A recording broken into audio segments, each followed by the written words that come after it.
Hello everyone, Earl Henderson, Primordial Defense. Thank you for watching. I have another Monday quarterback video for you. I'm going to play this video and talk about things that are going on to better explain what's going on and talk about things that I think that are being done right and or done wrong. Without further ado, here we go.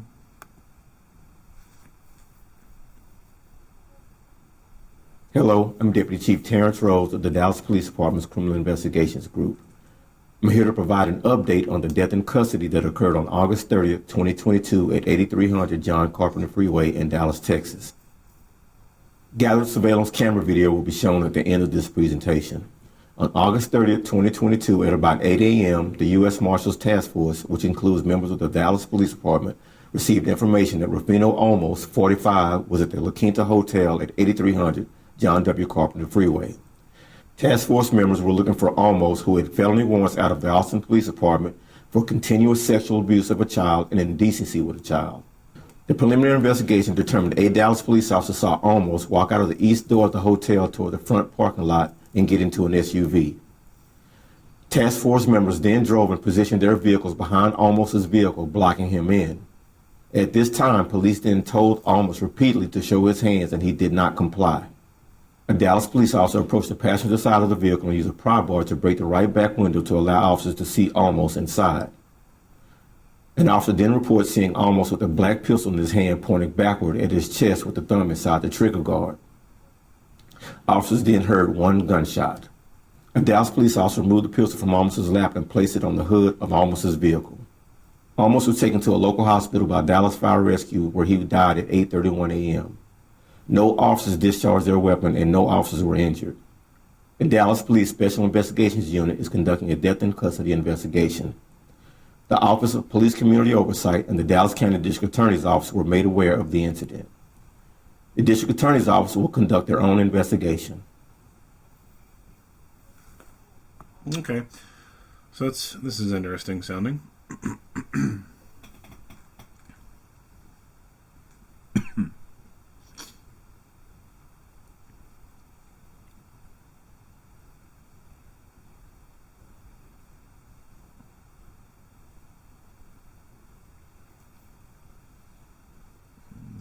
Boom, takedown.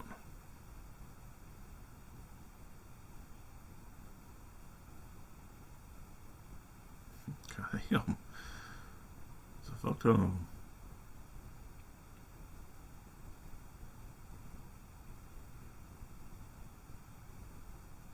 So, all right, we'll back this up.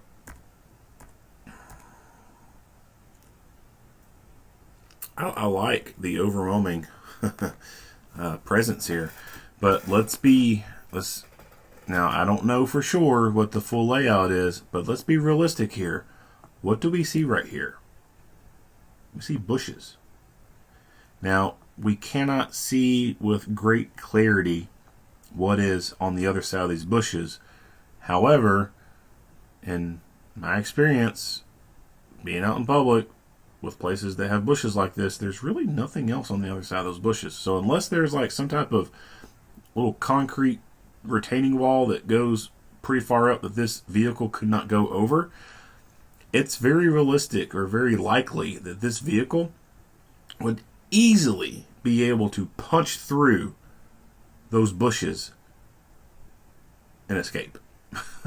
So all these, so if that is what it is, which I think it is, I could probably try and bring up Google Maps and follow the road right there and see what's directly in front of it. All these vehicles pulling in behind them to block them in, that's great.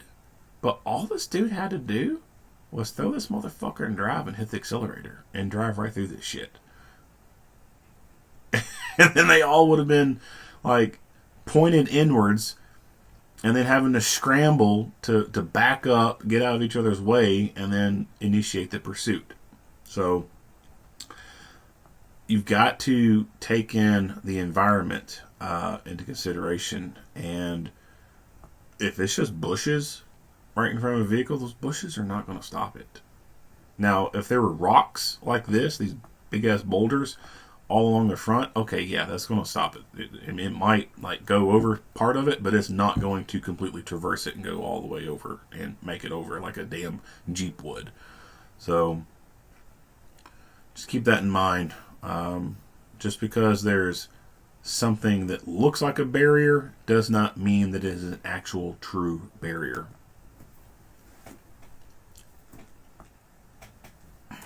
And take notice that, so this guy, where's he at? So he walks out. He's right in front of one of the police cars, right here. So I don't know. This is a Durango too, so it's a typical vehicle that's used by police. I don't know if it had the hideaway interior light visor, which is still visible from the outside. Like, all you gotta do is look towards the windshield and see those little fucking LEDs. But if it had that in it, and it had grill lights and stuff that you could see and they were noticeable, then this guy seriously lacked situational awareness. But I have no idea. I don't know what the makeup on this vehicle is.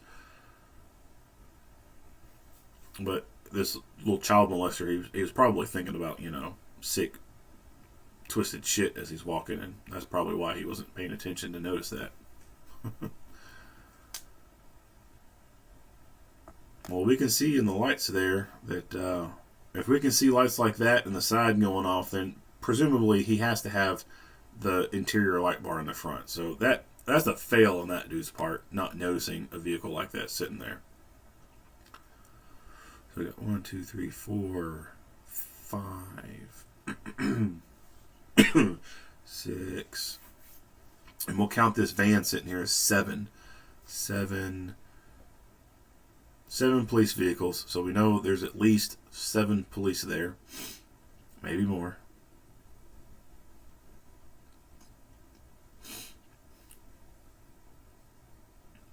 No, here comes a useless shield.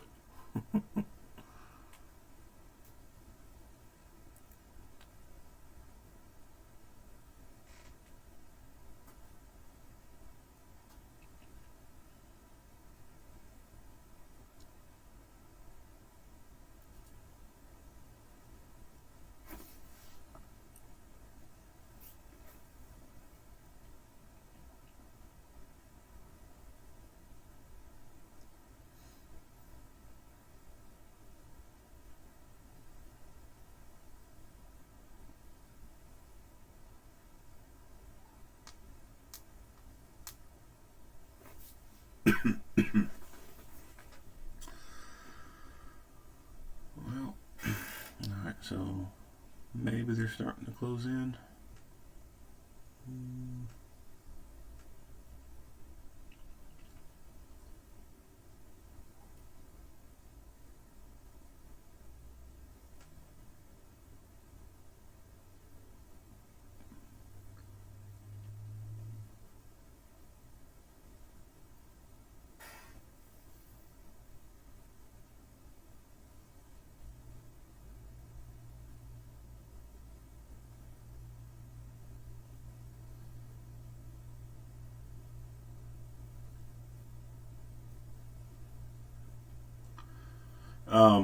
Another thing to think about too,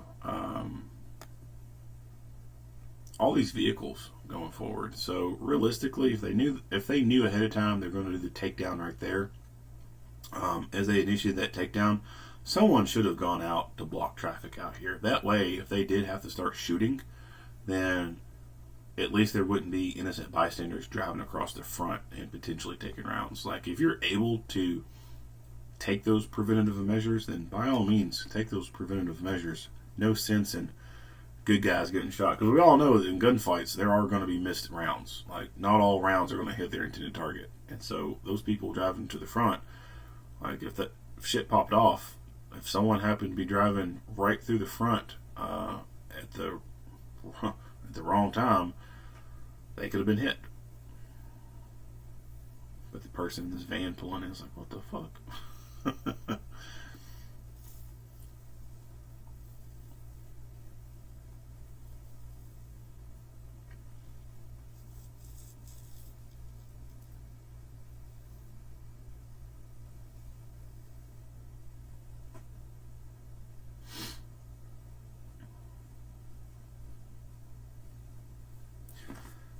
I kind of want to skip. Oh, never mind. So he's looking around. So, all right, so we'll back that up. So, all right, so he's looking to the right.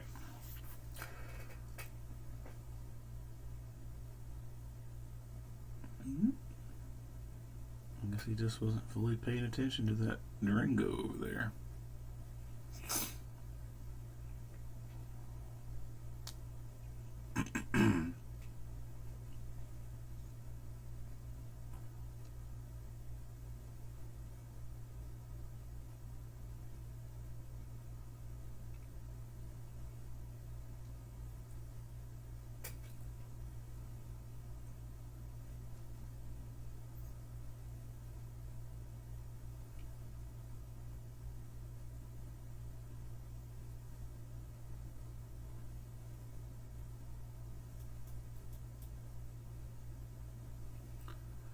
Looks like he has the guy who just pulled up, looks like he has a less lethal launcher.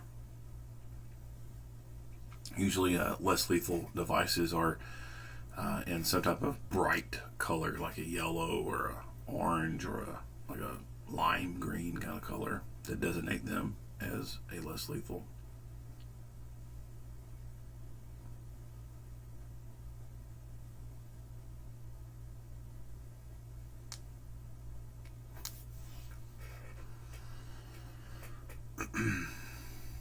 Not much to see from this angle, so I'm going to actually skip forward on it. Probably should have skipped forward on the other camera angles, but looks like this might be all we get. I haven't watched this before, so first time seeing it. But looks like this is the only footage we're going to have.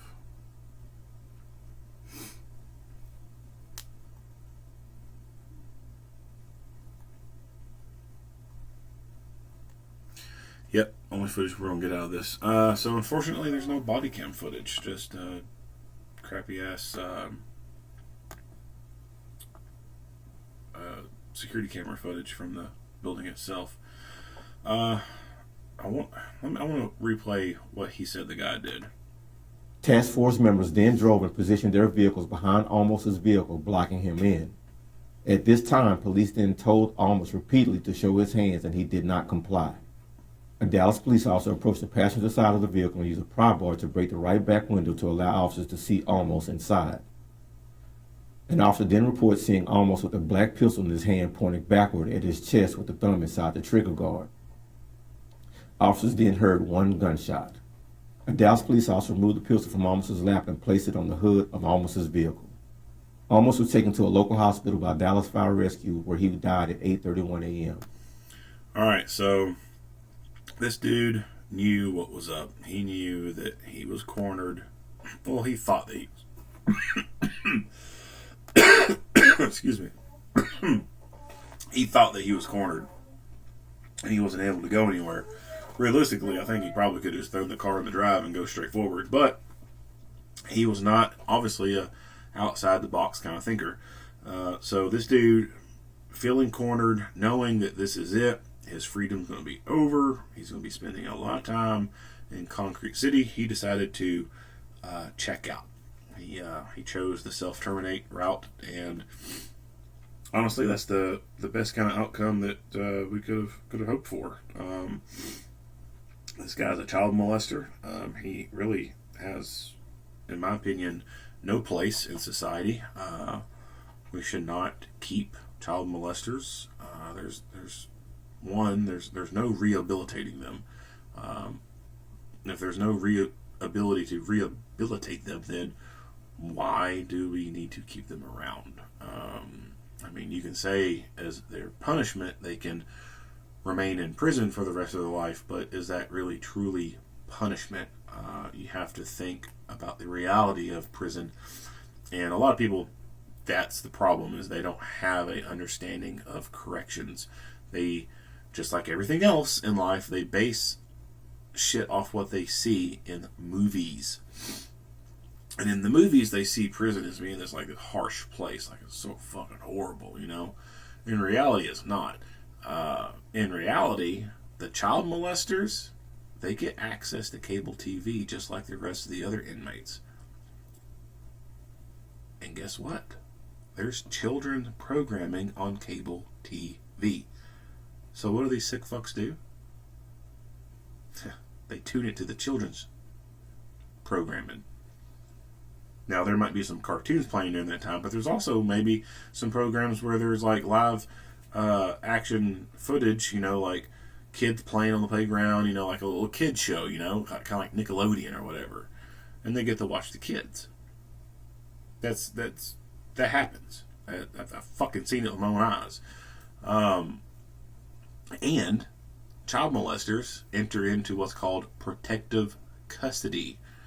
They know not to go in the general population, because if they go in the general population, they will get their fucking shit pushed in. Like, they will get a mud hole stomped in their ass. And they go into protective custody. Well, when you have a bunch of child molesters in one jail or one prison, and they all enter into protective custody, guess what? That ends up being one whole cell for them to go into, or one housing area for them to go into. So you literally have a room with 10 to 30 child molesters in it, and that's it. So what kind of stories do you think they're sharing with each other? Do you think they're sharing stories about their model rockets and their little airplanes and matchbox car collection or stamp collections, or their jobs? They're like-minded people. They're fucking child molesters. They're in there talking about what they've done, talking about their likes and their desires, just like normal people would, like a group of normal guys would when they get together. They talk about women, right? That's normal male stuff. That's normal human stuff. Women do the same thing. They may not admit it, but women will, put a group of women together. Sometimes those conversations lead to them talking about men. Child molesters, what the fuck do you think they're talking about? They're talking about children.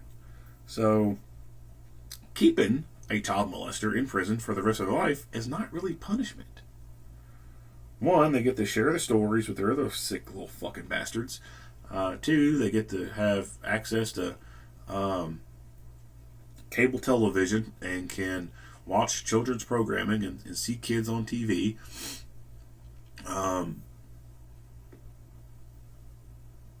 And then just the rest of the amenities of corrections within a jail or a prison. If you ever talk to people who've been locked up, a lot of them will say jail sucks. And they want to get to prison because prison is where it's a little bit easier. So, yeah, a child molester might have some form of sucky living in a jail. But once they get to a prison, things can be pretty chill for them, and they ain't got much to worry about. They're going to be in protective custody. Life's going to be good for them. And even to some extent in a jail, life can be kind of okay for them, other than the fact they're locked inside a building and they can't go anywhere. They don't have to worry about the rest of the general population threatening them or anything like that, because they're all surrounded by same like-minded people. So I don't think that keeping them locked in prison for the rest of their life is a great alternative, because they just get to enjoy life. They might have to make do with the fact they just can't go to the McDonald's whenever they want to. Those amenities of freedom. But once they get used to that kind of stuff, it's not that bad for them. So I can't say on video what I want to happen to them, because that would be a community strike on YouTube. They would probably label it as inciting violence or something like that. So I'll just leave that to your interpretation of what I think should happen to child molesters.